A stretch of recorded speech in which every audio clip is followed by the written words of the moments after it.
Form fill up জমা হয়ে তার টাকা পাওয়া গেল, যারা পৌরসভায় তৃণমূলের নেতা নেত্রী তাদের পরিবারের সবাই টাকা পেল, বিজেপি সমর্থিত বিজেপির লোকজন এবং সাধারণ মানুষ তারা কেন টাকা পাচ্ছে না? এন্ট্রি ঠিক মতন করে হচ্ছে না। জমা দিয়ে গেছে গত মাসের 7 তারিখে, অথচ 9 তারিখে ঢুকছে, 4 তারিখের কোনো কাজই হয়নি। এখনো ব্যাংক অ্যাকাউন্টে আসেনি অন্নপূর্ণা যোজনার টাকা। প্রতিবাদে কোচবিহার সদর মহকুমা শাসকের করণে বিক্ষোভ প্রদর্শন করল একাংশের মহিলারা। তাদের অভিযোগ, তারা আগেই ফর্ম ফিল আপ করে যাবতীয় নথি সহকারে জমা দিলেও অন্যান্যদের অ্যাকাউন্টে টাকা আসলে তাদের অ্যাকাউন্টে টাকা আসেনি। পাশাপাশি বারংবার সার্ভে করার কথা বললেও এখনও সার্ভে পর্যন্ত করা হয়নি। তাই তাদের এদিনের এই বিক্ষোভ কর্মসূচি। এই বিক্ষোভ কর্মসূচি থেকে তারা পক্ষপাতিত্বেরও অভিযোগ তোলেন। যদিও বিক্ষোভের খবর পেয়ে ঘটনাস্থলে ছুটে আসে কোতোয়ালি থানার পুলিশ এসে পরিস্থিতি নিয়ন্ত্রণে আনে। সাধারণ মহিলাদের জন্য হয়ে এসেছে।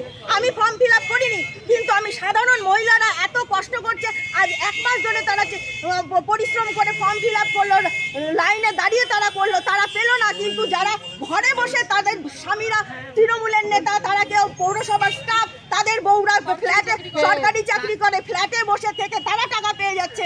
আর সাধারণ মহিলারা এত পরিশ্রম করে কেন টাকা পাবে না? কে তৃণমূল, কে কংগ্রেস, কে সিপিএম, কে বিজেপি, এই নীতিতে আমরা বিশ্বাস করি না।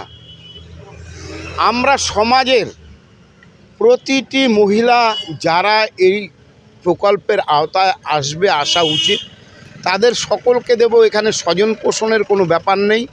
আমরা নিশ্চিত করতে পারি, আপনারা ধৈর্য ধরুন, এগুলো প্রসেস হচ্ছে, সব হয়ে গেলে সবাই পাবেন। সুতরাং ওই এসডিও অফিসের সামনে গিয়ে কয়েকজন কিছু বলল, এটা করা উচিত হয়নি। ধৈর্য ধরতে হবে। একটা নতুন প্রকল্প, যেটা কিনা নতুন করে ঝাড়াই বাছাই হয়ে যারা উপভোক্তা তারা যেন পায়, সেই দিকে আমরা সচেষ্ট আছি। অন্যদিকে একই ছবি দক্ষিণ দিনাজপুর জেলার বালুরঘাটেও। আবেদন করেও এখনও মেলেনি অন্নপূর্ণা যোজনার টাকা। সে কারণে বৃহস্পতিবার দুপুরে বালুরঘাট সদর মহকুমা অফিসের সামনে বিক্ষোভ প্রদর্শন করলেন একদল মহিলা। এদিন শতাধিক মহিলা বালুরঘাট মহকুমা অফিসের সামনে বিক্ষোভ প্রদর্শন করেন। তাদের অভিযোগ, 1 মাস বা তারও আগে অন্নপূর্ণা যোজনার জন্য আবেদন করেছিলেন। গতকাল অন্নপূর্ণা যোজনার টাকা ঢুকেছে, অথচ তারা কোনো টাকা পাননি। তারা প্রাপক হওয়ার পরেও কী কারণে অন্নপূর্ণা যোজনার টাকা পেলেন না তা নিয়ে প্রশ্ন তোলেন তারা। যদিও বিজেপির পক্ষ থেকে জানানো হয়েছে, একটি সরকারের সবে 2 মাস বয়স হয়েছে, আর কিছুদিন সময় দিতে হবে। যারা প্রাপক সকলে অন্নপূর্ণার যোজনা টাকা পাবেন তা আশ্বস্ত করেছেন বিজেপি নেতৃত্ব।